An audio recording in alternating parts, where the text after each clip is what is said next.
Hello and welcome to today's ISOP hosted webinar. Before we dive in, a couple housekeeping reminders. All attendees are in listen-only mode, but feel free to enter questions into the Q&A box at the bottom of your screen. We'll answer as many possible later in the program. Also, please note that this event is being recorded and we'll share a link to the recording with you in the next couple days. And now I'd like to introduce today's host, Scott Marshall. Thank you very much for the introduction and welcome all to this ISOP webinar on the ICH M15 General Principles Guideline for Model-Informed Drug Development from concept to guideline. So it's my real privilege to introduce this session.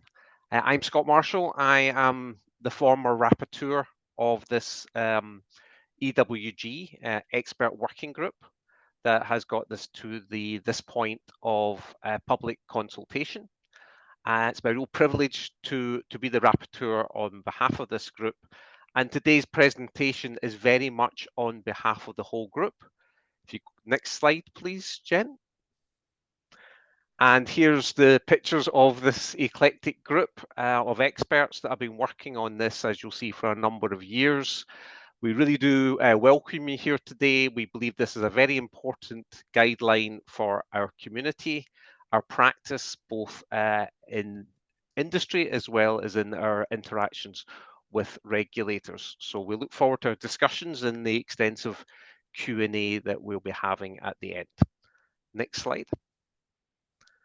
And just if you don't recognize the faces, here's the names. And I won't read through them all, but I will mention two important facts. One is that, as I said, I'm transitioning now from my role as this moves into the regulatory aspects in ICH terms of putting this guideline into its final stages and then into implementation across the regions that are involved in ICH. And as I pass this, I pass to Christine Carlson, who was the regulatory chair, who now takes on as rapporteur. So really great to have her leading this through this very important stage to make this a guideline that we all work to. And Hao Zhu, who, while not here today, will be the regulatory chair going forward, so taking Christine's role. And across, you can see the range of colleagues across the globe that have come together to develop this guideline and align on the contents that we'll share. Next slide, Jen. So I'll give an introduction for about 20 minutes, and then I'll pass to Christine, who will introduce the framework for assessment of MIDD evidence, and then to Sarim, who will talk about the model evaluation aspects of the guidance, and then our industry colleagues from across bio and pharma will take you through an illustrative example of the framework and how it would work. And then we will have an extensive Q&A to get your questions you have, thoughts you have, as we're about to reach the closure of the public consultation stage. It might help you finalize your last comments back to us. And then we'll close around some of the timelines. So next slide. So this has been quite a long journey, and for all of you on the call, you've been involved some way, I'm sure, in developing good practices, best practice, being involved in interacting with regulators, or being a regulator yourself, interacting with industry, with respect to or in development of some of the technologies and modeling simulation techniques that are now part of MIDD. So everybody's played a role here in getting to this point, but the formal path for this started in 2019 with the pharma topic proposal, and that led to a discussion group which was tasked with the question of whether this general principles guideline was the best place to start, or whether we should start at maybe a particular MNS method as a guideline, whether that be POP-PK, PBPK, or indeed should we go to the dose response guidance and update that with more a greater technical section in that guidance. So as you can see from the roadmap, if you've read it, the consensus was that the general principles guideline that we've now developed is the best way forward, we believed as a group, and that's what we've been working on. But we will be returning to some of the other topics, and certainly it's open for topic proposals around some of these other areas, should others want to take this forward and have particular guidelines related to some of the more M&S specific aspects. So that has led to the concept paper, which has driven the General Principles Guideline. We have now reached step one in the consensus building, and this has been a 2-year process of a number of meetings, including face-to-face interactions, and there's been over 80 interactions in general with respect to getting to this point. Over this time, we've had party interactions where we've reached back out to the parties involved with ICH, and we've had the review comments from them, which we've reacted to, alongside a plenary review with some other regulatory bodies who are not part of the EWG. And this has led to about 1,000 comments in total, which we've addressed, getting to this point where the guidelines have got a very regulatory focus in it. So the interaction between industry and regulators and how we should go about that with respect to MIDD evidence. So we reached our step one technical sign-off in November, and that has meant at that point entered into the public consultation phase, and we're now, as I said, almost completing that. We react to these comments, look to update the guideline as appropriate, and we will then reach the end of the step 3 process, where it will be signed off and adopted by the regulators for implementation, which we'd expect to occur in 2026. Next slide. So to the scope and objective of the guideline itself, so there's 3 key objectives that underpin what we'll present today. One is that we wanted to provide general recommendations for the planning, model evaluation and documentation of MIDD evidence. And the other was to establish a harmonized assessment framework, including associated terminology for MIDD evidence, which is probably the key new thing for our field. And lastly, but importantly, that we wanted to facilitate how our multidisciplinary team could understand and use this framework to get closer to what that MIDD evidence is underpinning in terms of decision making. So next slide, Jen.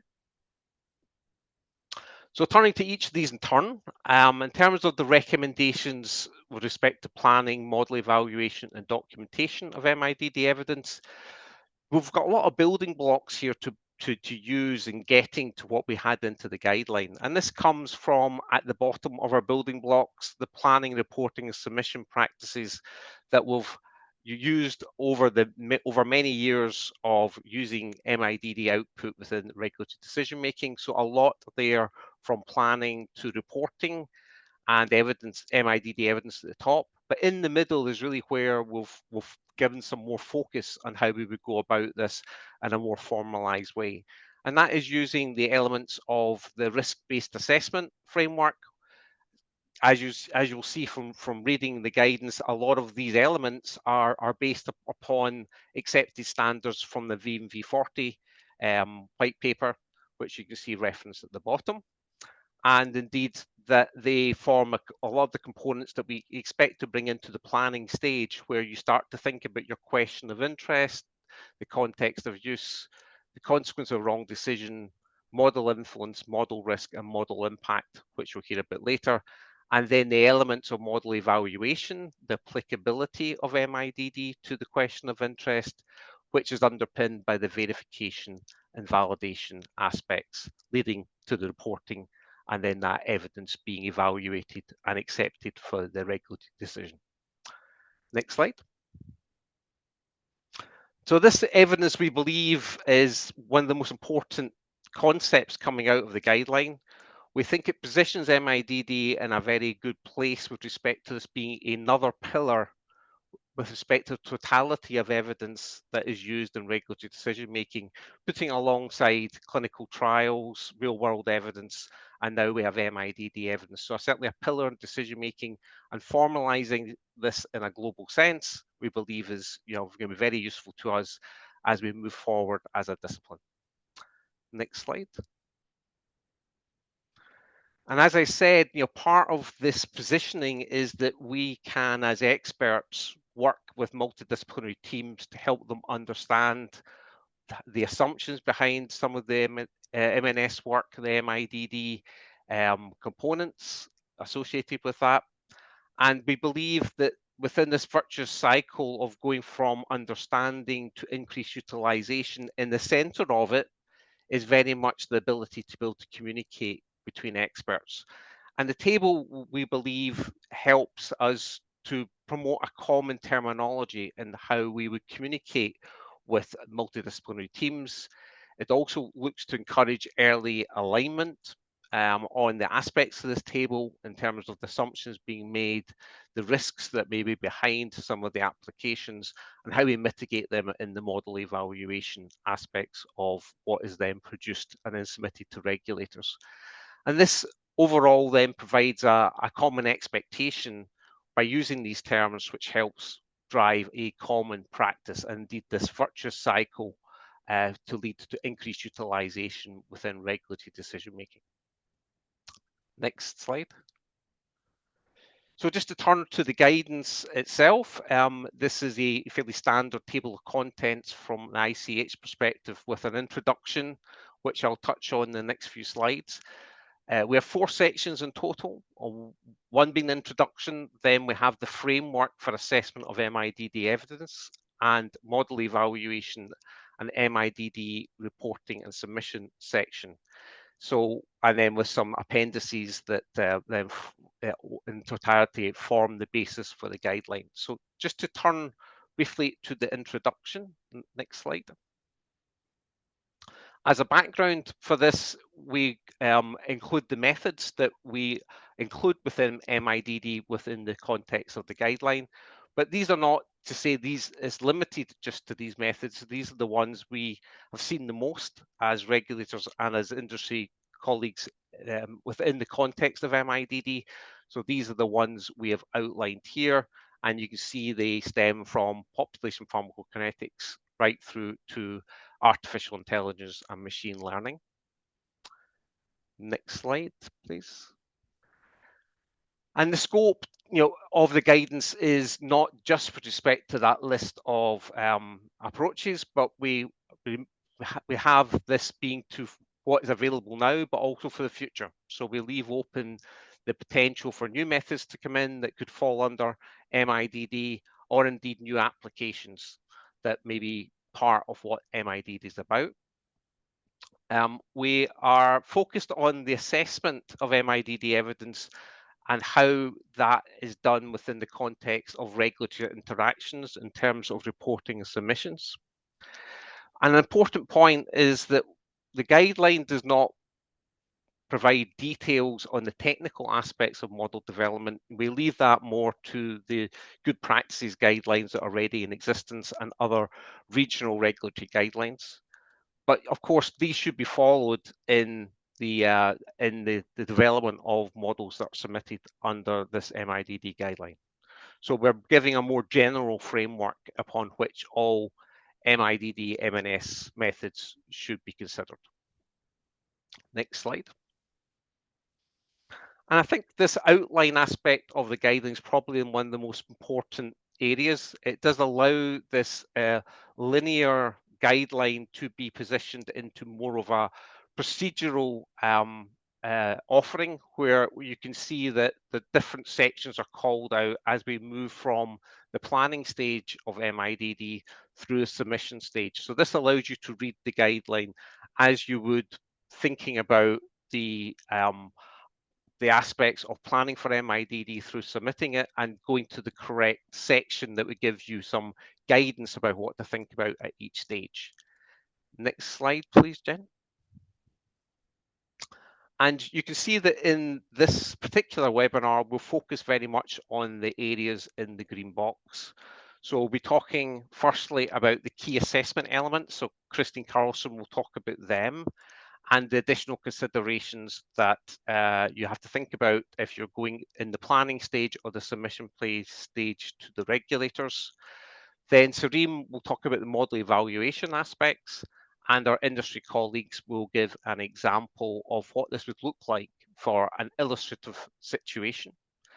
We won't in this particular webinar be talking about the submission side, but we're happy to discuss this in the questions and answers aspect of the webinar. And of course, you're welcome to start submitting questions using the interface now. You should be able to see the Q&A button down the bottom of your screen. So please look to submit questions as we go through this, and we will look to get to them in the Q&A section. So I'd like to thank you again for your attention to this part of the presentation, and I will now pass to Christine Carlson, who will take you through the framework itself. Thank you, Christine. Thank you very much, Scott. And I'm happy to present the sort of regulatory view on the framework for assessment of MIDD evidence. And just to let everyone know that FDA, if you're wondering, is still part of ICH and is part of the expert working group, but they could unfortunately not attend this webinar today. So next slide, Jen. So as Scott already said, these are the objectives for the guideline. And I want to emphasize that this part is to establish a harmonized assessment framework for MIDD evidence is what the aim of my talk will be. But also the second bullet is, or the third bullet, I mean, is a very important part of why we wanted to develop this harmonized assessment framework, to have a tool and some standardized terminology that we can use within our teams and within regulatory, but also within industry to hopefully communicate a little bit better. Next slide, please. So what is the framework for assessment of MIDD evidence? It describes the key concepts for assessment of MIDD evidence to inform the decision making and so that we all speak sort of in the same language and to increase the transparency. What are we talking about and what information do we as regulators would like to see, and hopefully it will also increase the transparency within different development teams so that it will provide an understanding during the MIDD planning stage, but also in the submission to the regulators. And these concepts are split into key assessment elements, and additional part is additional considerations for interactions with regulators to inform decision making. And next slide, please. So this is what the table looks like in the guidance, and we have a lot of terms and a lot of rows that we would like to the sponsors or anyone else that likes to use this table to fill in. And we have the definitions, and we have some instructions on how to fulfill that definition, so to say, what information would we like to see, and then an empty entry box. But this is a bit hard to go through, so I will step through it in a different way. So next slide, please. So if we look at it in sort of two different sections. So first we have the key assessment elements, which we find are the most important ones that always need to be understood by everyone involved in the MIDD project. So first we have the question of interest. What is that? Next slide, please. So to the left here, you see a blue bubble, which is the definition, and which is an abbreviated definition, which we use in the slide set that comes along with the guidance, which is available on ICH website. And on the right-hand side, you see an example or a comment on my side. So the question of interest is the question that the MIDD is intended to answer. And what does that mean? In this case, we can take an example question: can PBPK be used to inform PK characterization in the age group 6 months to 3 years? which is a fairly common question that that we see in scientific advice in Europe, for example. But it's still a little bit hard to interpret, I would say. So if we go to the next box, context of use. So that is intended to describe a description of the model and its specific role and scope to answer the question of interest. Because if we take this specific question, it could either mean if we want to characterize PK in a study, so PBPK models for dose selection to be used in a pediatric study, or it could also be that we want to use PBPK models for labeling. So it's the only information that we will have. So it really means that that the sponsor will waive a clinical study. And the context of use is very different if we will have some clinical data in the end, or if it's solely based on the in silico data. So that is something that is really important to specify and will sort of set the scene for the MIDD. So the question of interest and context of use are really, really important part to frame the whole project. And then we have something called consequence of wrong decision and model influence. Next slide, please. So consequence of wrong decision is supposed to reflect the sort of patient perspective of the question that we are trying to answer. So what if the consequence of if the decision that we will make is wrong? So if it's a dose selection question, what will happen if the dose is too high? What will happen if the dose is too low? Do we have a safety issue, or do we have a lack of efficacy issue? So that's it. You could say that's a model independent question. It's more, as I said, from the patient perspective, what would happen if we take the wrong decision? And then the model influence is intended to give the information how much weight does come into this answering the decision or the question comes from the model-based analysis.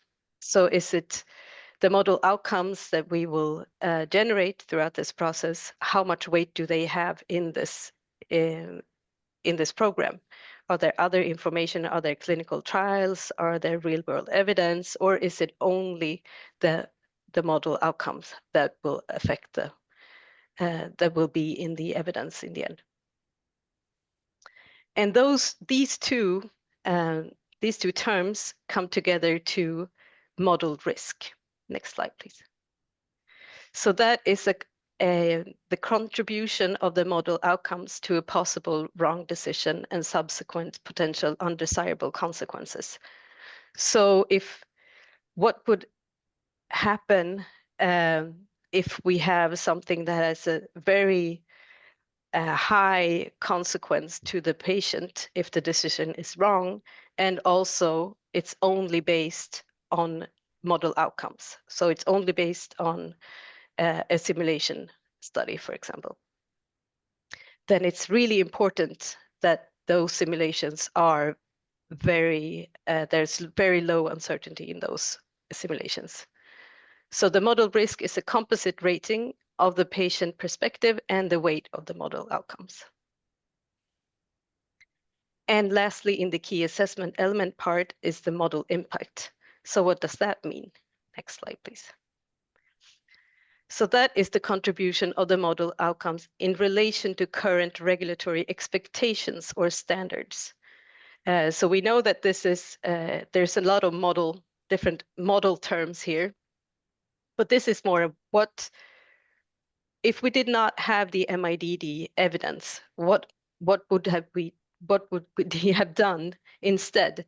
Would there be a clinical trial, or would this question be impossible to answer without an MIDD evidence?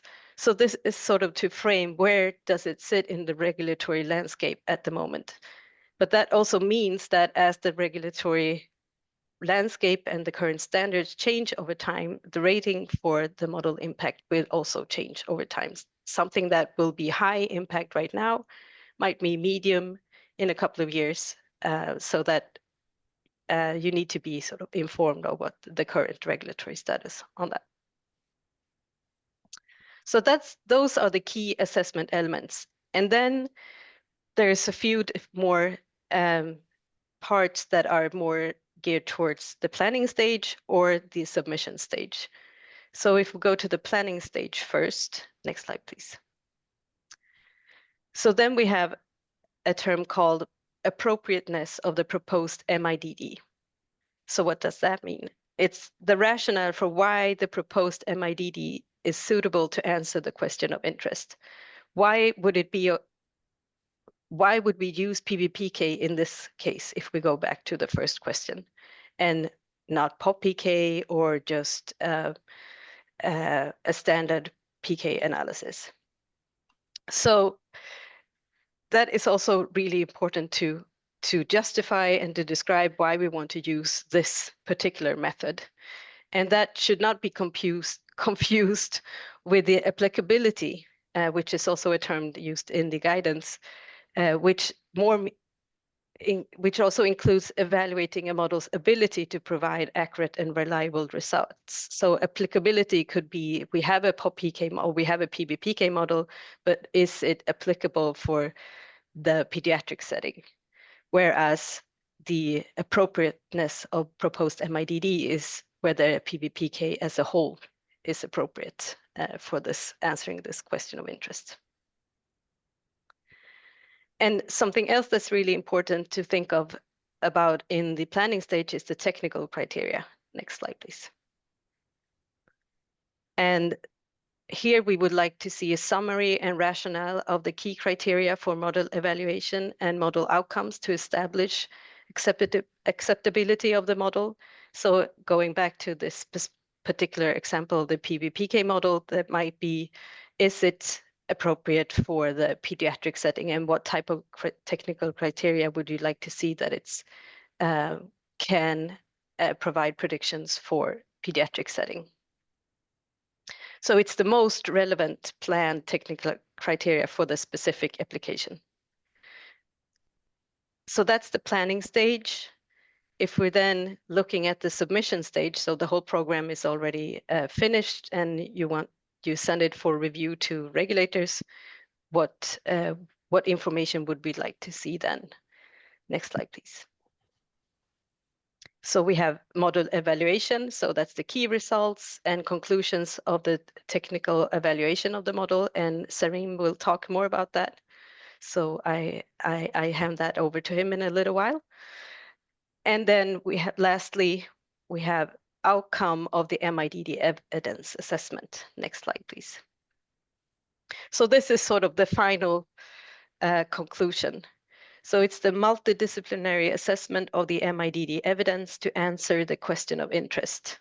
So going through all of these elements, how do you justify that this is the right way to go to be able to sort of accept MIDD evidence? So it's, for the PBPK example again, it would be an integrated summary taking the assessment elements into account to conclude that the PBPK-based posology is adequate. So that we would like to see that you respond sort of to why, for example, a high consequence of wrong decision would still be adequate to use this approach. So these are the terms and the sort of the questions and the information that we would like to see and would like to interact and communicate with sponsors. And next slide, please. And we know that this is a fairly new concept. It's been used in a few different areas before, and there are some points that tend to pop up. So I just want to give you some points to remember here, that this is intended to serve as a communication tool. There's no definite right or wrong way to fill it in. It's not a test. It's not an exam that we will grade and send it back to you. This was right, this was wrong, but it stimulates communication. and hopefully stimulate communication also within developers and also within regulators. And the ratings that are used in the guidance, so high, medium, low, are not, they're intended as a trigger to provide well-described justification for a specific item, not, as I said, we're not going to grade this. We're not going to say, oh, you said medium, we say high, this is wrong. But it stimulates a discussion. And I also want to emphasize that a high rating, for example, high model risk, does not mean that the MIDD evidence will not be accepted. It just means that it needs more attention on both sides.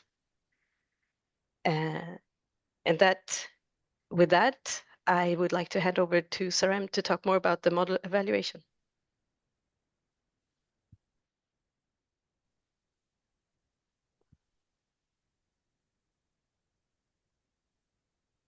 Hello, everyone, and thanks, Scott and Kristin, for the very nice and informative presentations. It's a privilege for me to speak to you through this webinar. My name is Sarem. I am Health Canada Topic Lead for M15, and today I will speak about the regulatory perspective regarding model evaluations. Next slide, please.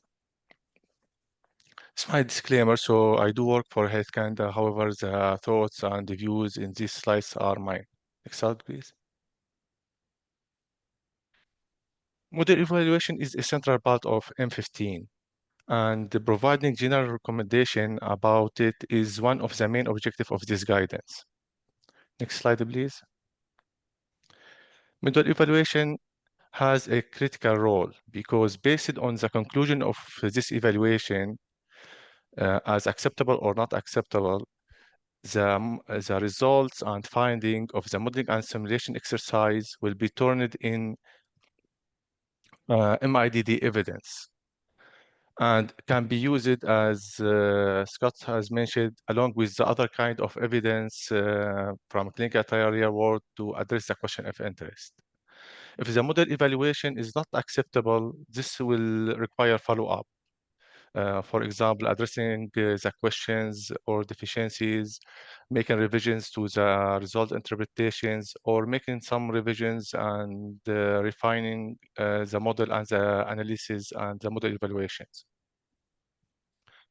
So through the guidance and the recommendations, the guidance, we are trying to make it more straightforward to go from the result to the middle evidence through following the recommendation and through good communication about the model and its application.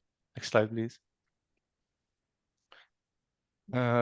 Model evaluation is covered under section number 3 in the guidance. This section provides an overview of the model evaluation elements and related general recommendations. Those recommendations have been made intentionally high level to facilitate their application in a wide range of methods. Adopting those recommendations will ensure that the quality and reliability of the analysis and their findings are sufficient to support informing decision making. Next slide, please. So before going further, let us agree on the definition of model evaluation, because there are many terminology and definitions used to refer to this concept, such as model validation, model qualification, model assessment. In M15, we adopted sample and independent definition to facilitate its application. So model evaluation in M15 refers to performing verification, validation, and applicability assessment. Those elements include a wide range of activities, from ensuring that the equations and the codes are right and accurate, to collecting the right data and doing adequate model development and presenting the performance of the model in a relevant way, and also by assessing the relevance of the model itself to answer the question of interest. So we can refer it as a comprehensive process to evaluate if the model can be trusted and use it to address the question of interest. Next slide, please. The general recommendation in the section number 3 emphasize wide range of good practices, from ensuring the relevance and the appropriateness of the data to considering method-specific issues and assessing model robustness, to encouraging external validations and redefining the model analysis plan when relevant. Next slide, please. In the guidance, we have 3 general principles, which emphasize that we need high standard but adaptive model evaluation. Next slide, please. The first principle is model evaluation should follow the current and accepted standard and scientific practices associated with the specific model and simulation methods. As you know, the scope of this guidance is very wide and include different methods and application. And for every one of these methods and applications, the model evaluation metrics and methodology is different. And in addition, those method and metrics are evolving. So as a working group, we decided to focus more attention to the introducing of the assessment framework, because this is a new concept or that we think that it will be very helpful to be applied, and also to clarify the role and the interaction between the different elements, including the model evaluation within this framework. Also, as Scott mentioned, this is just a starting point, because we think that more guidances are needed to cover the specific applications and methods. And this has been highlighted in the MIDD roadmap. Next slide, please. The second principle is the model evaluation should be commensurated with the model risk and be strengthened as it increases. In general, strong practices and standards are expected for all regulatory submissions. However, when the model risk is higher, that means the contribution of the model to answer the question of interest is considerable, and there are serious consequences of wrong decision. The standard practices should be even higher. And by adopting this adaptive model evaluation, we will ensure that high quality and high reliability models and their outcomes are used to address and to inform critical decisions. On the other side, if we didn't encourage having pre-specified model evaluation standards, because it may result in unfortunately negative outcome of the model evaluation, or if they are very high without correlation with the model risk, it can be associated with under optimal use of the resources in the industry and regulatory side. Next slide, please. In this slide, you can see that with the increasing of model risk, I am not sure that if you can read the last line. It is the first box is low risk, medium risk, and high risk. So you can see in this slide that even for high risk scenarios, if our standard and the practices are high enough, we can build MIDD evidence. Also, I want to point out that if the model risk is very low, that doesn't mean that the standard and the practices will be very low. It should be at least satisfy the regulatory expectations for general applications. Next slide, please. So the third principle is metrics that are related to the question of interest and the objective of analysis should be prioritized in model evaluations. That means those metrics should be given higher weight because they are more sensitive and more specific to the question of interest. Those metrics and diagnostics are the key component of the technical criteria which we defined and explained in the guidance. This technical criteria, it is a key part of the model evaluation. I will explain further about it in the next slide. But what I can point out here that you can discuss this criteria, and you are encouraged to discuss this criteria with regulatory agencies, particularly ahead of the submission or ahead of the clinical trial, particularly when the model risk is high.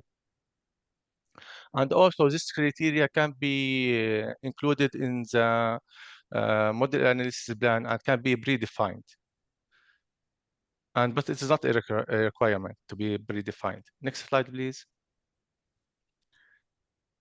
As you can see here, the technical criteria from the extent point of view is a small subset of the overall model evaluation and outcome.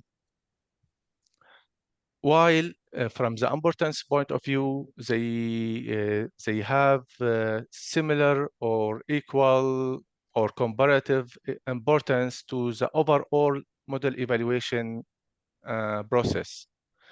And both of them should be acceptable in order to the model evaluation to be acceptable. So the clinical criteria should be acceptable and the general model development process should be acceptable. Next slide, please. So comprehensive, adaptive, relevant, and effective or care model evaluation would support MIDD evidence. This acronym is not presented in the guidance. However, I can assure you that if you do your model evaluation carefully, that means in comprehensive, adaptive, relevant, and effective way, there will be more likely to be considered as acceptable and to allow you to turn your results and finding to MIDD evidence. Next slide, please. So thank you for attention, and we will happy to take your questions through the Q&A function, and I will encourage you to submit your question as we go through the presentation. And also, I would like to encourage you to submit your comments and feedback through the public consultation process, which are still open for most agencies. And now I will I will hand it over to my colleague from the industry to present the industry perspectives. Thank you. Thank you, Serene. Hi, my name is Mark Peterson, and I share bio responsibilities with Milady Amati. And along with Jenny from Pharma, we're going to provide an industry perspective on the M15 guideline in the last 20 minutes or so. I'll share a few perspectives that may sound familiar from what you've heard so far, followed by a setup for a case example showing fulfillment of the assessment table that Kristen went over when used to present MIDD and MIDD evidence for regulatory submissions. And then I'll hand off to Milady and Jenny to step through the example before we go to the panel discussion. In thinking about the overall benefit, next slide, please, Jen. In thinking about the overall benefits to sponsors when we're presenting MIDD-derived evidence to regulators, one of the key benefits is the creation of an ICH-aligned language, which enables both sponsors and regulators to talk about both the MIDD technical aspects as well as the risks and benefits that come from the MIDD exercise with a common vernacular. So the commonly understood language leads to aligned expectations for how we document and provide regulators with evaluations of the models and the associated evidence. As a result of the guidance, we have alignment in two key dimensions. The first is within our organizations and disciplines, where the guidance will help build a multidisciplinary understanding about what is involved in the generation of MIDD-derived evidence and the requirements around that work. The second is across our ICH regulators that we work with, where the guidance will provide a common method for regulatory reporting the MIDD evidence within submissions. And with this in mind, we can go over an example building on what Kristen had before, and look at the subject matter that's covered within the MIDD evidence assessment table. So to that end, let's go to the next slide, John, and look at the setup for that example. For the purposes of the webinar, we'll keep it at a higher level mostly and address the key elements of the assessment table. You could obviously go deeper into these, and details with each example and each use would vary. So in this scenario, a sponsor aims to use MIDD-derived evidence to justify changing from weight-based dosing to fixed dosing for a monoclonal antibody that's already been approved for a life-threatening condition. The data that's available is robust from phase 1 through phase 3, and those studies were conducted across a broad range of body weights using weight-based dosing. But there's no studies conducted with fixed doses at this point. The population PK that's been done today has been reviewed without any concerns from regulators, and there is a clear understanding of the exposure, efficacy, and dose exposure safety relationships. So generally, the data identifies the dose at which efficacy plateaus, so we have a good idea of the dose response curve. And the between subject variability is well characterized for both the efficacy and the safety endpoints. Importantly, safety was established across the full range explored in the clinic and has been shown up to 3 times higher than the registered dose. And more recently, there's real-world data that's become available suggesting that fixed dosing is reasonable and would be easier and more patient-centric if it were approved. So with this background, I'll hand it over to my colleagues to describe how the MIDD results could be presented, so regulators using the assessment table approach and using the assessment table approach as outlined in the M15 guidance. Lidi, over to you. All right, okay. Thank you very much, Mark. So to make the presentation really easy, we have this type of formatting. On the left-hand side, we have all the key assessment elements. I will highlight in yellow the specific element that we are going to discuss.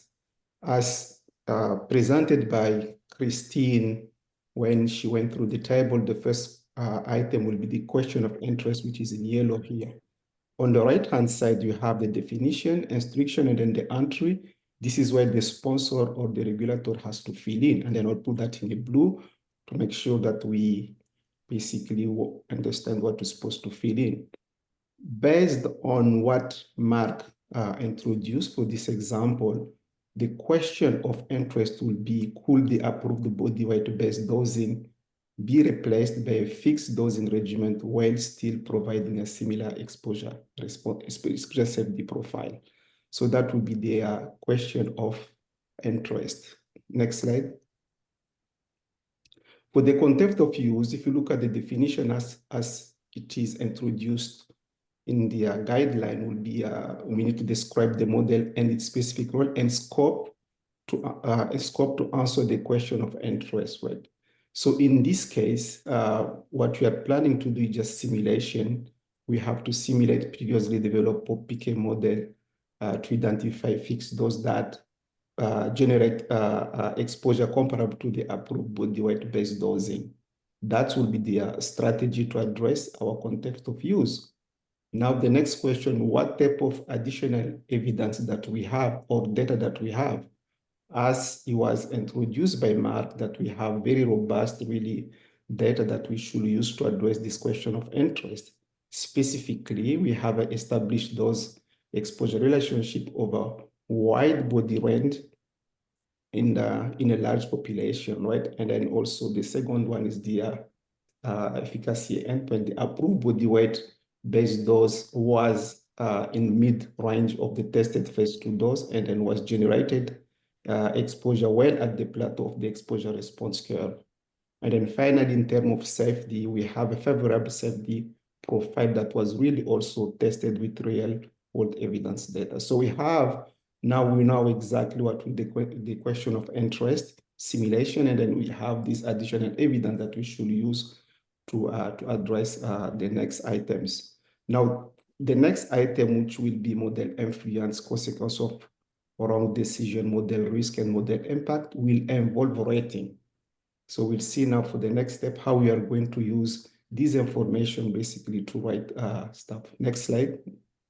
Model influence. So here what we're supposed to say in terms of definition, as was introduced, the intended weight of the model outcome in decision-making, considering the contribution of other relevant information. So in this case, if you look at the problem that we are trying to solve, right, and then we have to see whether this model influence will be higher, right, or medium, the most important thing here is really the argument. And then we provide the argument, and then at the end, we just say what will be the rating. In this case, we know that the model outcome is the only factor identifying the fixed dose.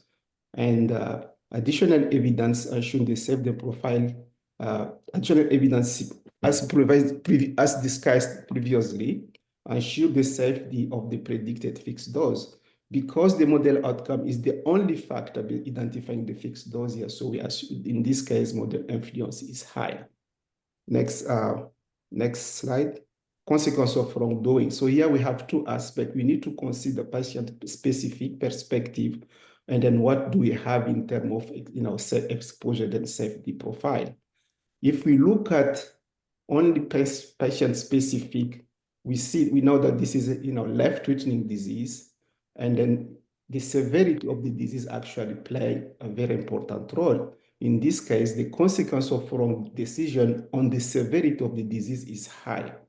However, because we have a favorable exposure safety profile, in this case, then the consequence basically of wrong decision based on the exposure safety profile is low. So here we have really consider patient perspective, and also what do we have in terms of exposure response profile. Next slide. Model risk, similarly, we know in this case that in terms of the definition, which is very important, the consequence with respect to patient safety and or efficacy if a wrong decision is made based on all available information. And again, in this case, we know that the model itself, actually, that's the only factor that you use to define the dosing, but consider despite the severity of the disease itself. So even though we know that we have a favorable exposure safety profile, but we still keep in mind that this is really a life-threatening disease. So in this case, we say model risk is medium. Next slide. Now, finally, we are going to discuss about the model impact. So here we have, in terms of the definition, is the contribution of the model outcome in relation to current regulatory expectation or standard in answering question of interest.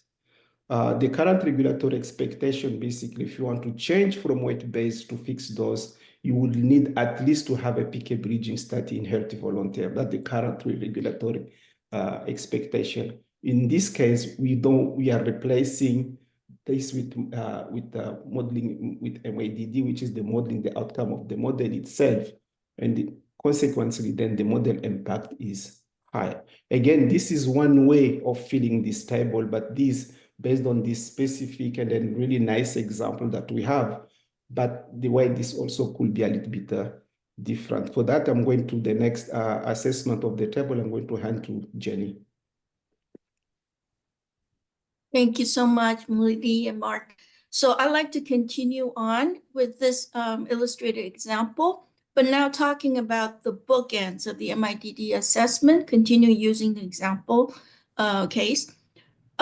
It is in the guidance, we recommend that you reach out to the regulators during the early planning stage of drug development. Particularly, it's not required, but particularly if the risk is high or the model influence is high, you might want to reach out to the regional regulators if there is a format available for that.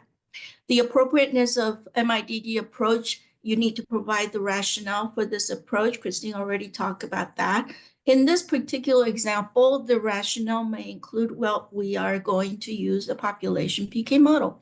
It is well validated, it will be well validated, and it will include body weight effect. The body weight range will be captured over this wide range of the target patient population. Those exposure safety relationship are well characterized. And that in addition to the clinical trial data, there are some safety data available from real world evidence. So therefore, we think our proposal is reasonable. What are the assumptions underneath this, which might include that the model captured the body weight effect well, and that the fixed dose should generate exposure limits that are well within the limits of safety efficacy that has been captured.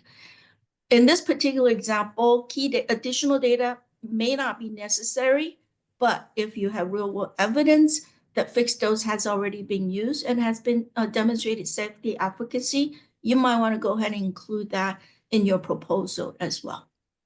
Okay, in addition to the providing rationale, next slide, is that you might want to refer to a MIDD analysis plan to provide additional detail.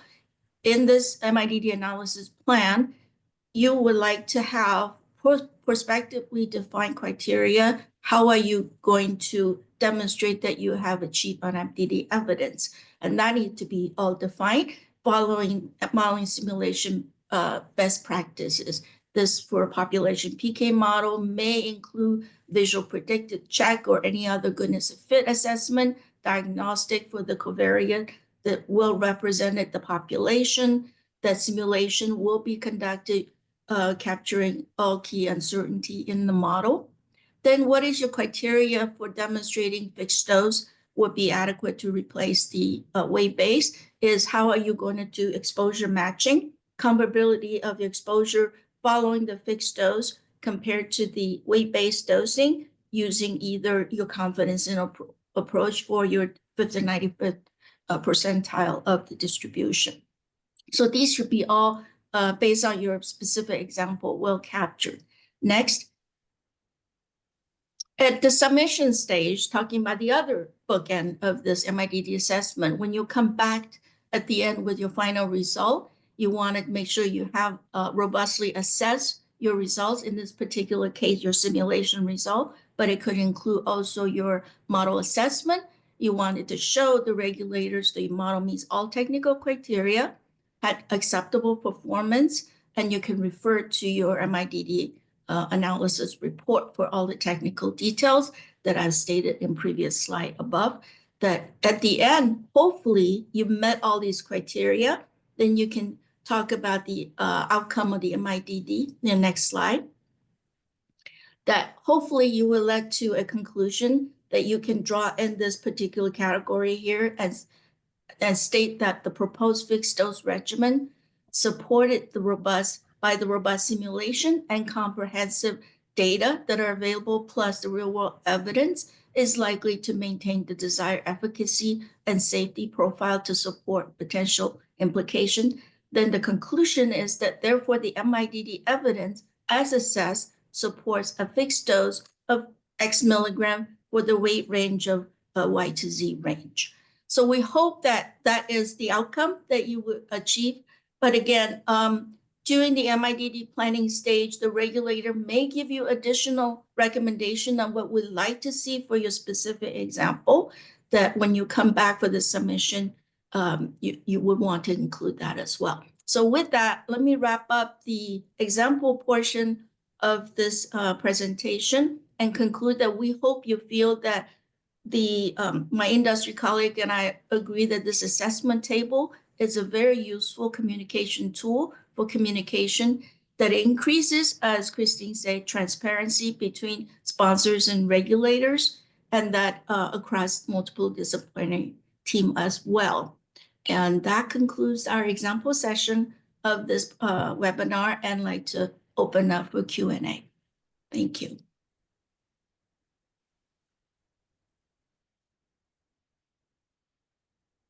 Thanks, Jenny, and thanks to the great panel we had. Hopefully everyone can hear me.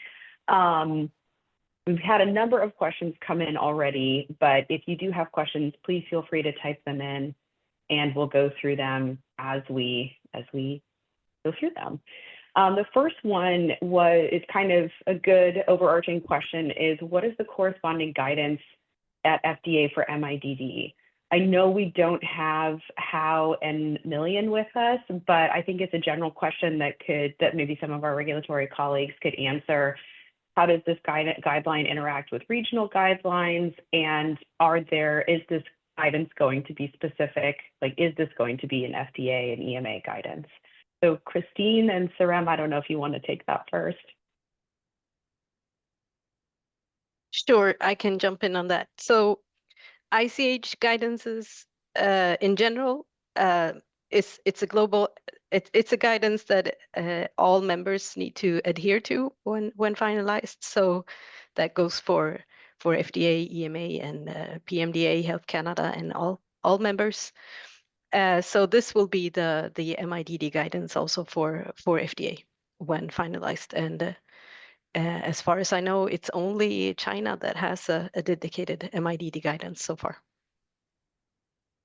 This ICH guidance will supersede that one as well. Great. We had a number of questions come in about rating. So the first one was, and Christine, I think you answered this a bit as well, but if other colleagues want to opine, that would be great, is who makes the final decision on some of these high, medium, and low ratings? And if the sponsor or modeler thinks it's one rating, does an agency change that? How does that dialogue work? So maybe, since Christine, you answered the last one, maybe Sarem could jump in on that. Yeah, but I will be inspired from the last slide of Christie's presentation because she presented that very well. Because the rating here is a starting point for discussion to present the rationale, and to have the point of view of the sponsor, and we can't change the rating, or we can present our perspective of the rating differently, but we will take on consideration all the information that the sponsor presented as rational for the low rating. But if finally the rating was considered higher, so it is some kind of unfortunate that if all the program and data collected and model evaluation and has been done as low risk, because in this case there is some potential that it will not meet the expectations. And as I mentioned, it is encouraged that if it is particularly medium or high risk scenario, to discuss that with the regulator, to confirm that, okay, this is our perspective. We think that it is medium impact, low risk, and we think that this is the best MIDD approach to address it, and we can provide feedback.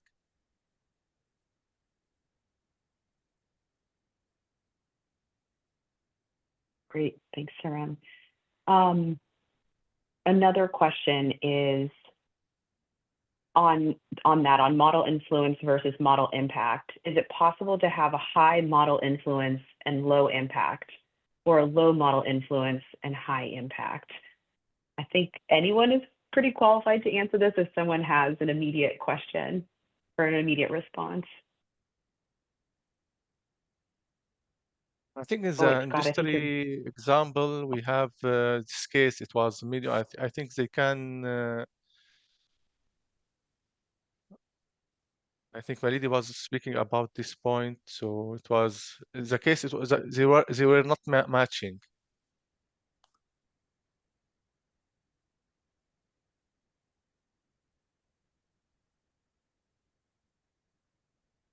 Correct. Malidi, did you want to say anything about that?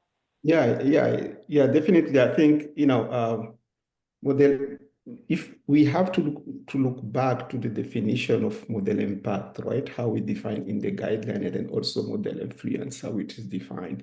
Definitely, we define model influence, model impact as there is, we have a standard, and then what add on MIDD evidence basically bring into to the standard that we have. Like in the example that we just showed clearly, we know the standard was a PK bridging healthy volunteer. And then the MIDD basically, or the modeling outcome, was they replace this clinical trial. In this case, the model influence is high.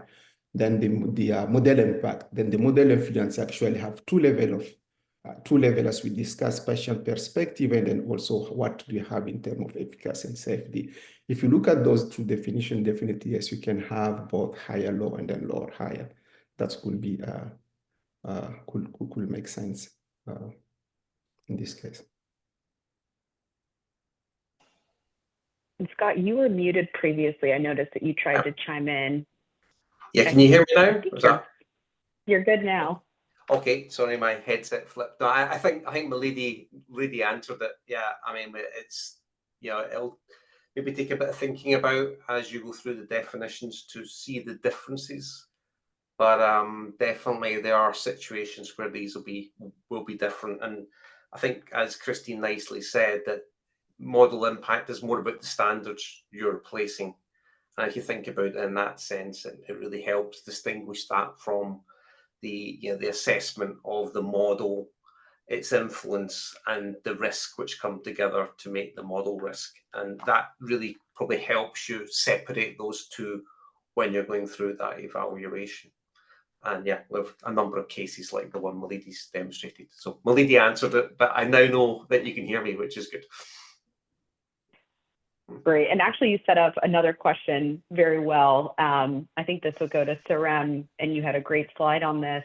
But is there a criteria for what kind of practices and standards are needed for models when the risk is high? For example, patient population size and demographics in a POP-PK model, or external validation for a PBPK simulation?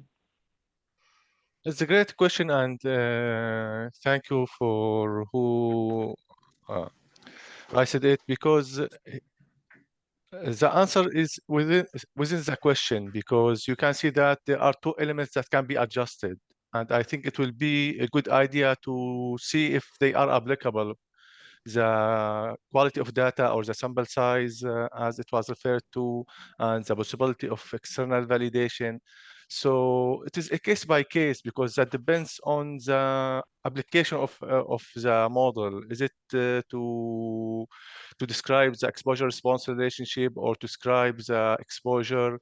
And also it will depend on what is the risk is more safety or efficacy, and based on this context. And because of that, the use of the table is very helpful, because we will have all this information, and you can see the technical criteria comes at the end of this table, because after considering all those, what you can do more to ensure that giving this influence and risk and impact, we can trust this model.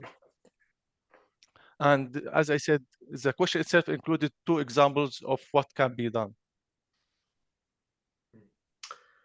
Maybe to add to that, Sarim, as well, you know, this concern perhaps that it always has to be external validation, and if that's what we need to drive our high impact cases or high model risk cases. I mean, I guess the other approach is the sensitivity analyses, that if you can have assumptions in your model that are driving the prediction on top of the data, and you know, exploring those sensitivity analyses, and you know, within the range of what's plausible, if you're still in a zone where the safety would be fine, or that you don't expect a lack of efficacy, then you probably have a strong case as well. So that's another approach you could take. And I guess the idea of the guidance is not to restrict the approaches you take, but that you think about what you do to justify it up front. And if you think there's strong prior knowledge in the literature or in prior case studies that you've seen, then maybe you're already quite confident. Or perhaps you need to go and have that discussion with the regulators if it's not the case, to make sure that you're comfortable, and that you're comfortable within how you use this within your internal planning, that this evidence, you know, could be acceptable. Yeah. So the early thinking about that is probably the best thing you can do. If I can just add on to that as well, is I think I want to come back to the question of interest again, that's sort of the center of all of this. What question do you want to answer, and what is it that you want to address? That should also drive what type of validation and that you're choosing. So it's very difficult to answer that sort of open question because it very much depends on what is relevant for this particular question. And that's also why one of the strong reasons why we developed this table, that you can sort of step through and get your thinking about all these aspects to the modeling, and not only having a question of interest saying, I want to develop a POP-PK model.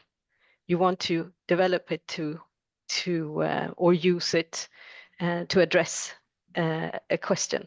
And that should also sort of help you in deciding what type of model evaluation you need.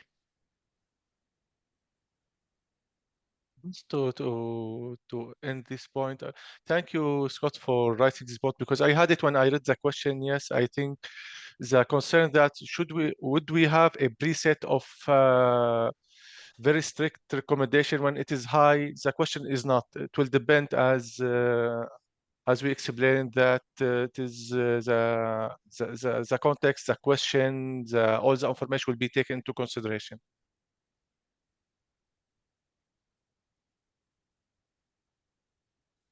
Thanks. Maybe this one I'll give to some of our industry colleagues. How do you see this MIDD guidance applied to decision-making in non-GLP or GLP preclinical study design or first-in-human planning? Does anyone have experience with that? Maybe I will jump in on that one. The guidance is specific for leading to the end, which is at the submission phase, supporting your label indication, for example. However, I did speak about planning stage. So if any of these data in the non-clinical stage, preclinical stage, or for part of your first-in-human planning stage is important for your ultimate decision at the end, then those information can be, of course, provided as part of your planning meeting with regulators. But you usually typically want some clinical data when you go into those meetings. Mark or Lydia, you want to chime in? Yeah, I would just add on that while what you say is very true, Jenny, the general paradigm, the approach, if you're going to use a model, I mean, it couldn't hurt. There's no reason you couldn't set it up that way and use this as a communication tool within your organization. Because if you think down the line, if it's applicable, if it makes sense to frame out your questions about dose selection, things like that, what you have available, it might not be a bad idea to get people in the organization used to seeing this, because somewhere down the line, you may find yourself using it. And as we talked about, this is a multidisciplinary, the intent is to have a multidisciplinary kind of understanding for the use of model-informed drug development upon which you base decisions because of the evidence that's generated. And so you could see an opportunity for getting people used to this and just kind of thinking and developing the material in this way, irrespective of where you are in drug development. So, I mean, hopefully it's a useful tool at all phases, but definitely as you move towards the end and you're generating evidence, such as in the example. Milady, thoughts? Yeah, sure. I think the only thing maybe I could add on top of what we need to make sure that internally we have a binding on the type of model, and then the question that we try to address is really regulatory interaction. The early we discuss the strategy and then binding for that will help us as well to cement our decision whether we should, how we are going to use this either from early stage or late stage or during the submission phase. But regulatory discussion, early regulatory discussion also could be very important, especially from industry perspective.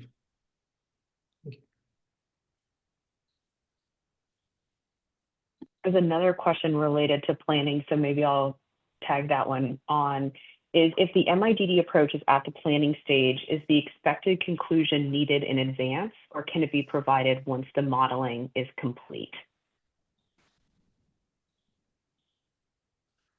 Yeah, this seems to be along the line of the example that I was trying to share, that if it's during your planning stage, that's, for example, end of phase 1 or end of phase 2, you would not have conclusion. So you would want to, if you have a model and some result, you want to go ahead and share that so that the regulator has an idea what the result might look like.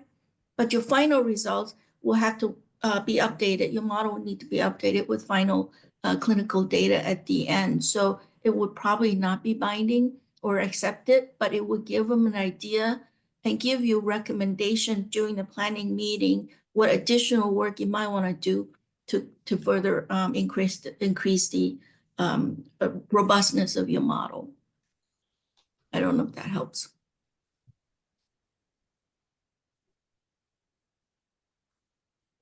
And we had a number of people chime in wanting to kind of maybe adjust the hypothetical, and maybe I'll put some of these here. So someone said, if population PK model is well established for adults and children, a new formulation allows dosing to younger children of smaller weights in the same age group, young children. Can modeling extend to smaller body weight to replace the clinical study? And are there any different considerations for that sort of scenario? I don't know if modeling on the fly, if anyone wants to, oh, look, go ahead, Scott. Yeah, I mean, I think the answer is yes. I mean, clearly I'll say this, there's a number of questions on some specific applications. It's a general principles guideline. I mean, I guess even if we had a pop PK guideline here or something, it's going to be more general. But all the cases presented, the answer is yes. This is in scope. If you believe it's MIDD evidence and you want to assess as such, so it's trying to be used in decision making by regulators, then it's in scope. And with the specific considerations, I think gets to what Christine said, is think about your question of interest, think about the risk. How would you justify it? The standard regulatory questions don't go away, is the point from this. The idea of the framework is just really to help solidify risk, impact, and the context of use, and think about your evaluation in that sense. So and I think there's a number of questions also around where you include this in submissions. And this is a nice summary place that you can bring together different modeling approaches to the same question of interest. If you're using PBPK and POP-PK, for example, so this could summarize that these are saying the same thing, perhaps in the the dose selection for a pediatric population, for example. But you solidify that down with the aspects from the clinical side around the safety, efficacy side of this equation. So hopefully that helps as a communication tool. It doesn't replace the reports which lie below this. In essence, it just brings this to a level of evidence assessment that then all decision makers in that multidisciplinary team, whether in the sponsor or within the regulator, can see. And of course, because it's a common language, you'll be using this across regulators, and that each industry will be body will be using this using the same table. So we over time accumulate a really consistent way of doing this, transparent way of doing this, and that's what this is about. It's about the communication. But maybe I went a bit off question there, but hopefully that helps with maybe some of the other questions that I'm seeing. Yeah, I see some other hands. Yeah, Aaron, just to add on to that, I mean, you can think of myriad possible questions and different scenarios for what, as a sponsor, you'd like to do and how you'd like to use model-informed drug development to generate evidence for regulatory submissions and decisions. Like Scott said, you can envision that as time goes, if we're using this framework, we're unifying the way the information is being compounded or collected. And so we can start to have more of these understandings about what works for these unique situations, like the one the question asked. And you'll have a way to now aggregate the information by category, model risk, model impact, the question of interest. We can start to aggregate our understandings about what things worked, where the challenges are, you know, the tails of the distribution of all of the details around the models, the covariates, the population, things like that. So if you look down the road a bit, we've got a great opportunity now to start bringing information together because we have a consolidated framework for collecting that information.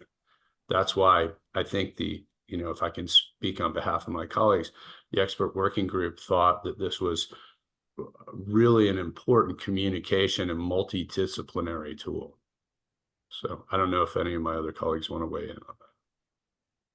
Yeah, I think, you know, maybe the one thing that I want to add, really, the question is we can or cannot. I think I will, you know, maybe the question is, as we already highlighted during the whole presentation, what type of evidence that we have, and then really go through the table assessment and then to see, based on the table assessment, what risk or what impact the MIDD will have. If you see like it's really too risky based on the evidence you have, maybe then you can step back and then think twice, maybe have a regulatory discussion and then discuss whether that, but so the question really can or cannot, that has to be really by the end of the road. I think step back and then see what all the evidence I have, and then whether that evidence will help me out really to say I can do this or I cannot do this. And then I think the guidance that is really written nicely describe this roadmap that allow really us to take this type of decision.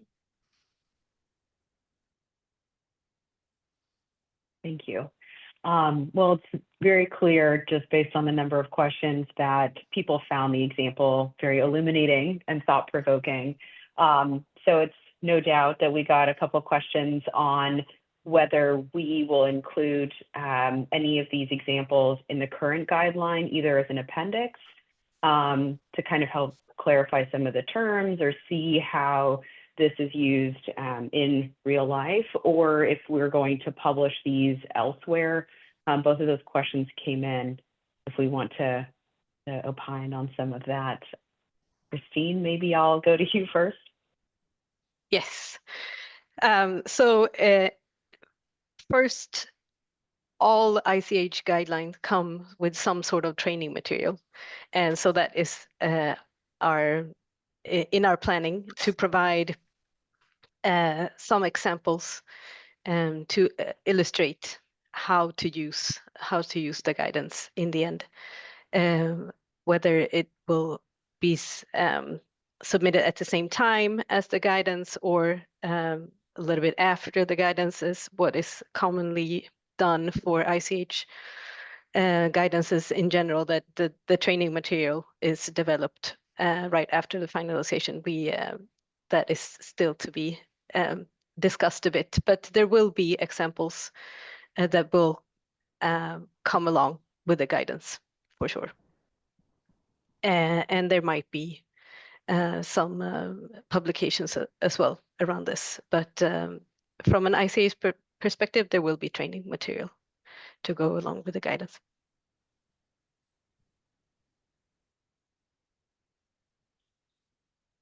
Thanks, Christine. And sort of an addendum to that, a couple of questions came in about whether this guideline or future guidelines from the M15 working group will cover specific areas like POP-PK, PBPK, QSP. I know we have a little bit of that in our roadmap, but Scott, do you want to opine on that as well?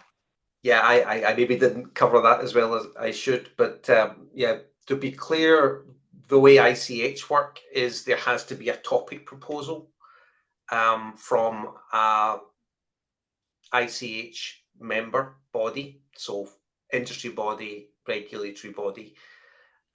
So if you would like to see a guideline that would either be standalone or maybe an annex to M15, which is what we kind of debated in the roadmap. You know, there's some guidances that probably fit very nicely as an appendix or annex to M15, but others that could be standalone because they maybe get more into application space, such as the dose exposure response guidance you're familiar with.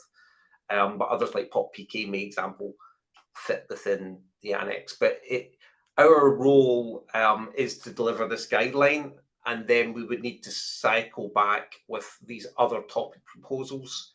And of course, the roadmap gives some thoughts on them. And they're just saying, I know there are proposals that are being considered for some of these areas. But I guess if I would encourage you to reach out to your industry bodies or regulatory bodies to talk about this. Clearly, the general principles will evolve, and it might help us get a better sense on what M&S method specific annex might look like as well. So that's just something to keep in mind, which is why we went for general principles here. So we can kind of have something general and then, okay, maybe some of these questions about how do we exactly do this for, I don't know, PBPK or QSP. I see some of these terms or mixed situations. I think will come with time, and of course practice drives us, and we're here because of practice, and the evolution here will come through that practice and that engagement with regulators and discussion at all the fora. So hopefully that helps. If you're interested, the way into ICH is through your industry or regulatory body to think about proposals, but that is happening as we speak. Yeah. I don't know, Christine, do you want to add? Just to add a thought on there, I think, there was a lot, the expert working group worked very hard to try and have the guidance be model method agnostic, if you will. And that's kind of a tall order, as some of the questions point out. If you have suggestions, it'd be great to get them, if you could submit them. But as Scott said, yeah, there's always an opportunity if there's need for finer detail for specific methods that could be considered. But it is, if you look in it, there is a listing of the methods that we considered and kind of tried to make it agnostic to the level that it could apply to those methods, or as far as we possibly could.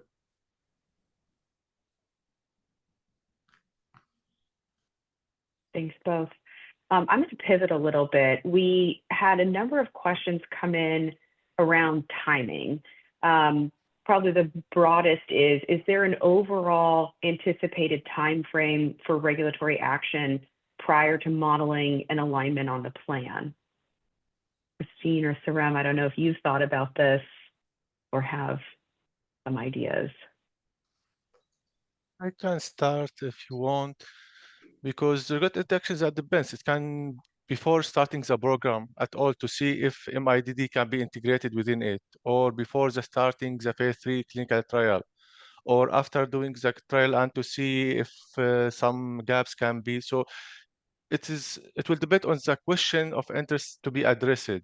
So, but it can start very, very early, and it can be done even to address something very, very late and to address deficiencies. Yeah, I can add on to that. I think we encourage in the guidelines that early interactions are very much appreciated. And from the EU side, we have the scientific advice, which is we find this approach very useful in that situation, because oftentimes you already then or now have a specific question for us that you would like our input on, and then if you have this communication tool, it would be easier for us, I would hope, to communicate around that. What information do you have at this stage, and what is it that you want to answer? What question do you want to address with your MIDD plan? So I very much expect to see this assessment tool in early engagements, in scientific advice, in the PIPs. So I don't see any any problem at all using this tool in various stages, and you fill it into the best of your ability at that stage. Of course, you don't have the conclusion, as we already said, and the context of use is what you have at this stage or what you foresee to have in the future, if that's what you want to have your input on. And then you might identify gaps. There's something missing here. You need to collect more information on this before this becomes an accepted evidence. So very much, yeah, early interactions, very welcome. Lady, did you want to add to that? Yeah, I just need to add 1-2 sentences from industry perspective, right? Because in general, from industry, wherever there is any question, this is dosing, whatever any question that we need to address from the team, there is always some kind of M&S strategy that we need to think.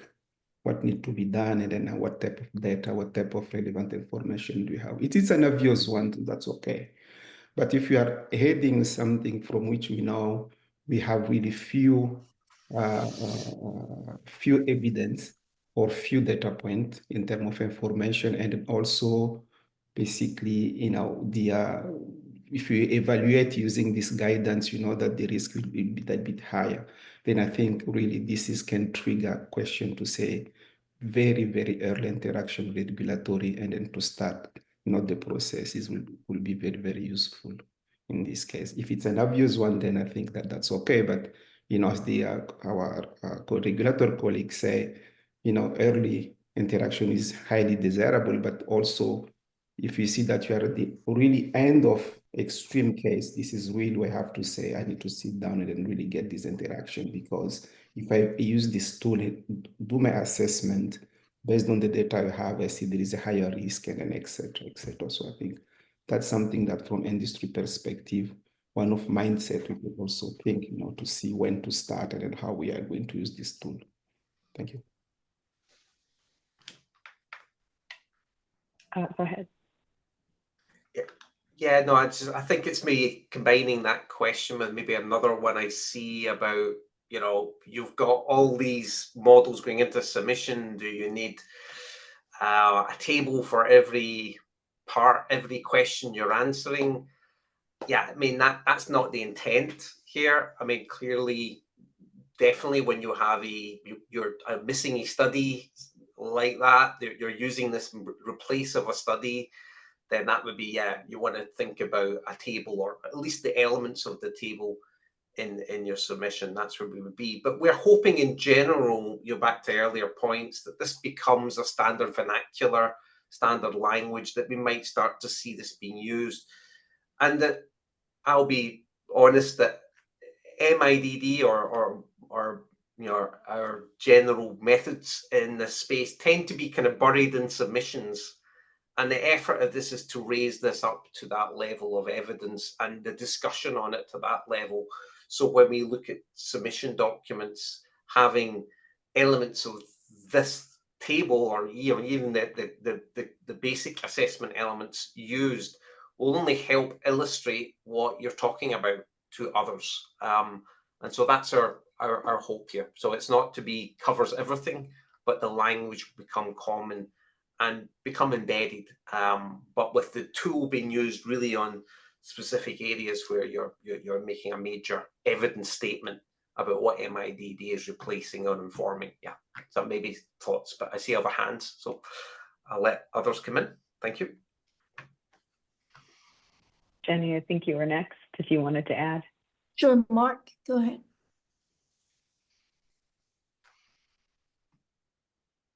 Thanks, Jen. Yeah, as Scott was saying, this is a tool, and one can think of it obviously with the end in mind. Submitting evidence for regulatory decisions is where we want to get, but you can think of how this tool fits into the entirety of the learn confirm cycle that's at the foundation of model informed drug development through the drug development process. And so one could envision this becoming just kind of a part of, as Scott said, the vernacular, the method, because we know what we're doing with learning and confirming. This gives us a way or a structure process by which you could think about doing it from the start through to the end, and then to the submission of your evidence. So maybe that's taking it a little beyond its intent as a guidance, but it might be useful. Yeah, and I just also chime into what Scott and Mark has said, that as model becomes more complex and you have integrated model, as we'll continue to work on those examples to show how it could, we think the table still work when the models is integrated and have multiple different approaches, but we'll work on some example to get them out there at some point so that you can all see that. And there was one question about what if, data come in and it changed between your planning meeting and your submission. Well, the guidance actually has a section that specifically captured that we understand that data evidence will evolve, the data will change our learning and as we progress. So when you come back in with submission, likely you would need to update that table and capture what additional data has come in to change your previous assumption or the model assumptions. And that could probably capture the help with your subsequent meetings as well. Thanks. I think that was a really clear answer. We had another question come in about, we've talked a lot about regulatory reviews specific to each agency, but is there any discussion of, collaborative MIDD reviews across agencies? Is that something that's been discussed, either Christine or Sarem, that you might be able to opine on? Please go ahead. Yeah, so the boring answer is that we regulatory agencies all operate under different legislations. So it's difficult for us to have sort of common reviews, because we sort of have to have the independent reviews that for the major agencies. That's what the legislation looks like. But with that said, we have mechanisms where we can discuss and share thoughts. But at this stage, I'm not aware of any sort of there's no mechanism to have sort of a shared the same sort of conclusion, but we can definitely discuss and we do discuss tricky questions or novel situations, but we need to provide our independent assessments and decisions. I can add to that if we look to the table, you can see that it's mainly model impact that can be different from agency to agency. The other section could be identical. I am not saying that they will be identical on all the times, but will be very similar in different submission. And this will facilitate, even if we are not working in collaborative way with other agencies or at the same time, at least it will facilitate your submission. And after that, we will use the same terminology. So if we have some concern about the appropriateness of IDD, and you will have the same feedback from different agencies, but they will use the same terms, because sometimes you have the two feedbacks, they are overlapping, but it's not clear if you can address them in similar way. So using the terminology of the guidance will help to do that, not in officially collaborative way, but at least in a consistent way between agencies. Thanks both.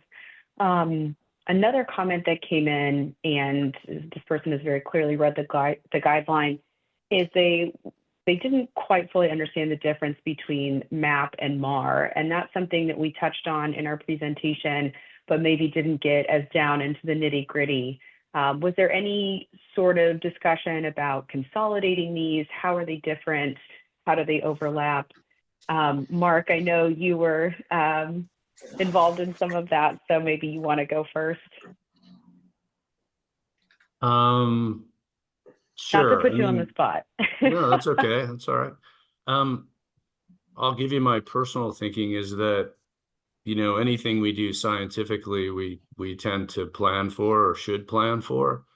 And then a report is a regulatorily required item, if I'm correct, Kristen Sreem. So we have to at least have available the reports, if not submitting them, when we're providing evidence. And so a modeling analysis plan gives you a prospective way to set up for your report, to think ahead of time about what you want to accomplish, to structure it, and most likely to communicate within your institution and potentially with regulators about what you're planning to do. And as we've heard from our regulatory colleagues on the EWG, it will be very useful to communicate early to avoid, you know, things that may come up later.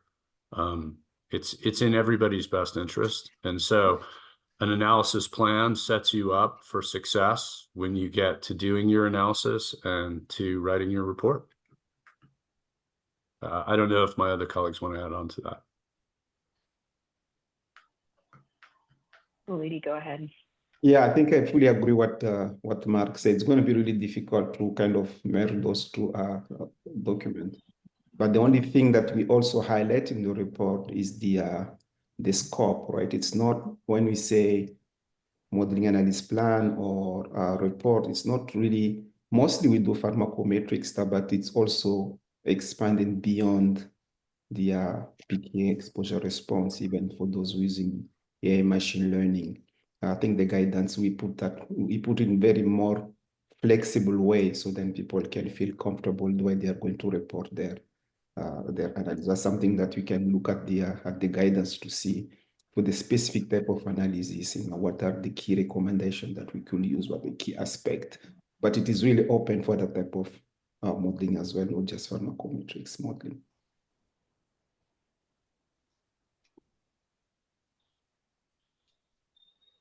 Thanks, Melody and Mark. From a regulatory perspective, is there any additional feedback on that? Or do you feel like we answered this sufficiently? I can add just a quick note that, as Mark highlighted, it is report is required, the plan is encouraged, and it's not required because we don't want to have some burden. Just we want the plan, we want the table, we want all those, and they are not needed or in current practice for those kind of application. But when we are encouraging early communication, and we can have a pre-specification in our plan. So having this kind of analysis plan and the pre-specification of those plan can increase the confidence in the analysis. But as I said, we have in mind that the objective of those plans is to have a brief specification if needed and if it is relevant, and to have clear communication, but not the objective is not, as I can see in some question, to stick to this plan, to ignore the new data as possible. So we will stick to those plans. No, the idea is just, as I said, to increase confidence if relevant and to use them as communication, because you can submit them in the resubmission meeting, and you can have them submitted in your analysis to indicate that what has been planned has been done exactly without changes, because there was no need for those changes. Yeah, I can just also add a quick Yeah. note that this is, I don't see any difference from what we say in the guidance from what the sort of common practice is today. That in reports that are submitted to regulatory agencies, you often see it being referred to an analysis plan. Oftentimes it's submitted as an appendix to the report. But we do not intend with this guideline to require an analysis plan to be formally sort of endorsed or accepted by a regulatory agency. It's more as just as Sam said, it's for your own planning, and it can also increase the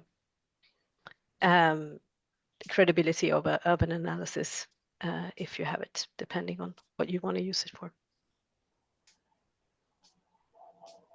I think that's very clear. Thank you. I think this might be our last question, and I've combined a couple of them. And we've answered this to some degree where we've talked about, PBPK, and we tried to write this guidance as agnostic to different, specific modeling types. But there were a number of questions about QSP models and AI tools as a tool for M&S methods. Are there any different considerations for those types of tools, or anything that makes MIDD evaluation different for those types of models versus AI or QSP?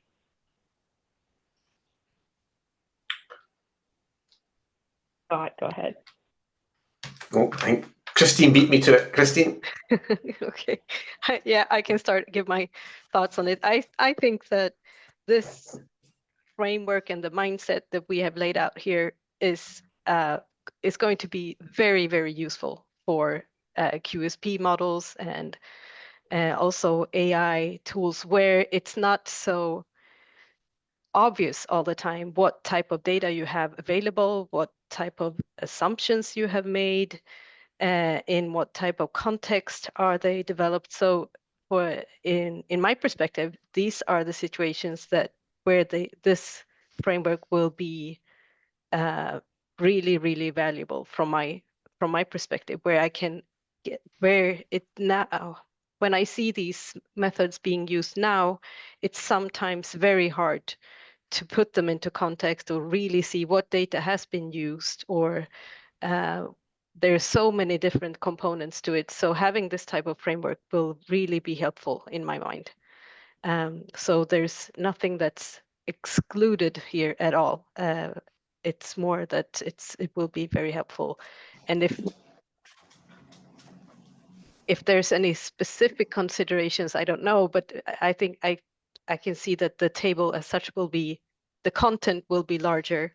There will be more information needed because there's more information in these models, or more different information from various sources, I would say. But as I said, it will be very helpful from my perspective to have this put sort of more submitted in a more structured way. Yeah, so as always, Christine said it far better than I. So I'll answer a different question, which is related, that I've had from colleagues, which is around platform models and whether this applies to platform models and how do you get them qualified, etc. I mean, we're not talking about them in the guidance, but clearly there's direction of travel that direction.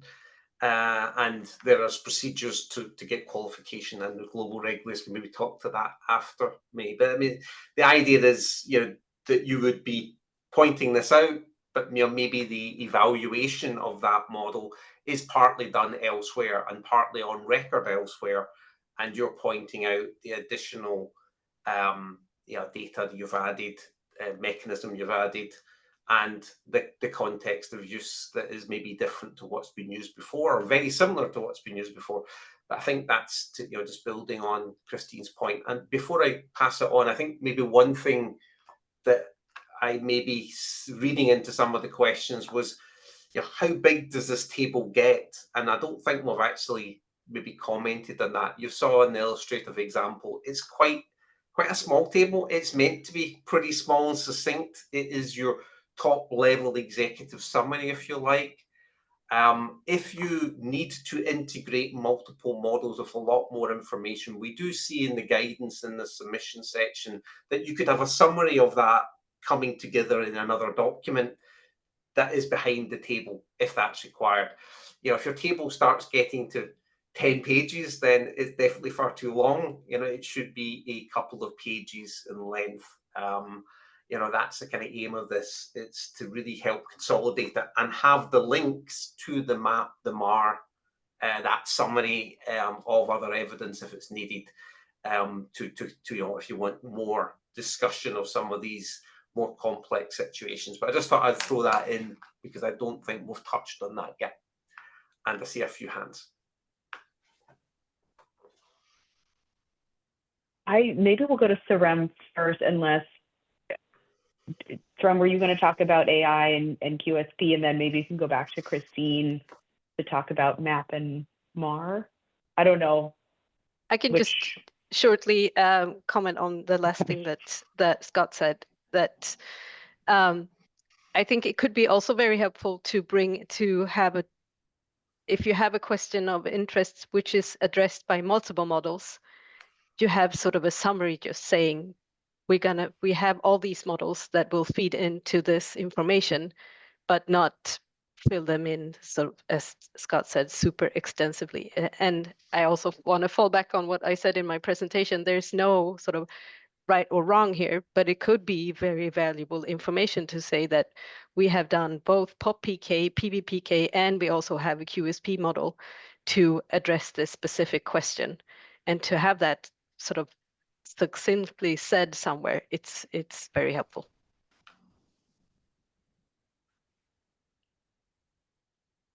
Thanks, Christine. Go ahead, Saran. I think Christine and Scott covered most points. Just I would like to emphasize that, as we mentioned, in the general principle in the guidance are applicable to all models, and there are some flexibility within the framework to include multiple tables, and we are flexible also if a question can be divided in sub-questions. And for the technical details about model evaluation and even about the documentation, we were in the guidance very high level, because we don't want to have something which is very relevant for most of methods, and it is not applicable for one or two, and they will feel them excluded. So the idea that most of the principles are applicable for all the methods, and also, if you feel that something is not applicable or not working, it is the time, because as we said, the public consultation is open, and if you feel that there is some way to make it more inclusive for other methods, please let us know, and we will take that into consideration for sure. Thanks, Saran. Scott, we have a few minutes left. We did get a couple of questions on whether the slide deck will be shared. I think the answer to that is no. Oh, yes, it is. Yes, I know it's being recorded. This presentation is recorded. I don't know about the slides specifically. Yeah, I'm not sure of ISOP practices, okay. But yeah, definitely this recording can be available, and I believe available to all. Yeah, we'll think about the slides. I mean, you will see this in other fora as well, and we'll think about how we can get that out to you. I don't know, Christine, do you have any thoughts on that, just quickly around sharing? No, I mean, the presentation in itself, well, the whole seminar will be recorded and available. So I don't think we thought specifically about the slides, but we can think about that. Yeah, okay, just in case you had another discussion. Okay, so, say one thing, I'll just answer a question before we close, which is one about referencing prior submissions that I've seen. I mean, that's fine, reference prior submissions on the same, or on an MIDD work that's been submitted. I think the key consideration here is make sure the question of interest and context of use is the same, or if it's changed, you need to reflect that. So it's definitely something to consider if you're thinking of referencing something that's gone in, and that speaks to the platform models. You know, while they're qualified, are they qualified for your question of interest within the context of use? But just finally on that, and then I think we can move to the closeout. And you know, firstly, I would just like to thank. I think we had almost 200 or 200 odd attendees online.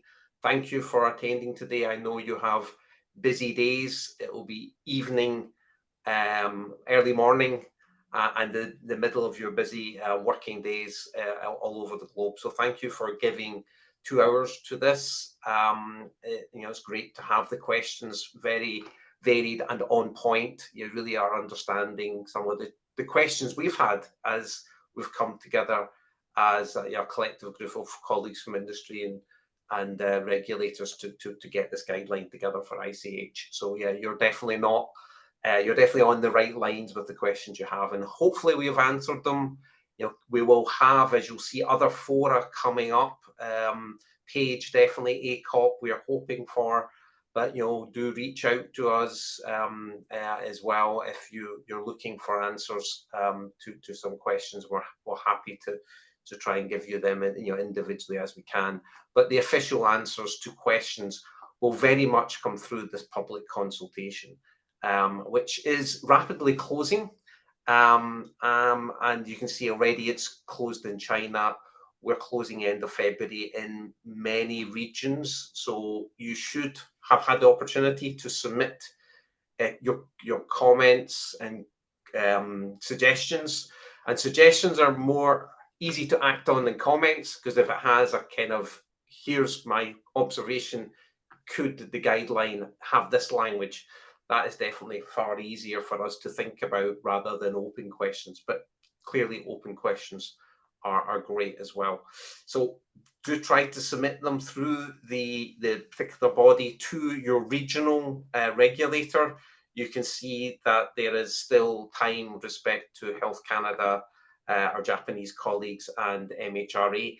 As a fallback position, if you have a comment or your particular body has comments that doesn't manage to get through to these timelines, you can submit directly to ICH, and the link is on the slides, but you'll find it on the ICH website. If you don't get to the slides, you'll see public consultations, you'll see that available, and you can put your comments in there. The closing date, though, will be the closing date that you see here. So there'll be no more comments after the 31st of March. So that's the deadline for all comments. We will close at that point, and then we will be looking to look at the comments, triage the comments, and respond to them, and of course evolve the guideline. So that's where we are as a group. Christine, I saw your hand up. Do you want to just add a little bit to that? Thanks. No, it was just the closeout date for ICH. Okay, thank you very much. And I just want to finally thank the group of presenters and the Q&A group. Thank you very much for everybody. Jen has been in the background presenting the slides as well. Jen has been fantastic on this project team, helping us write the guideline and develop these slides and run to date. So thank you, Jen, and Erin for great moderation, and then for our speakers. So definitely, Christine, thank you for the nice overview. Sareem, lovely to see your perspectives on the model evaluation. It's very clear. And then our industry colleagues, starting with Mark, Malidi, and Jenny for running through a very clear illustrative example. And it's been a pleasure to host this. And we thank you for your time. And we look to engage with you again sometime soon. Bye for now.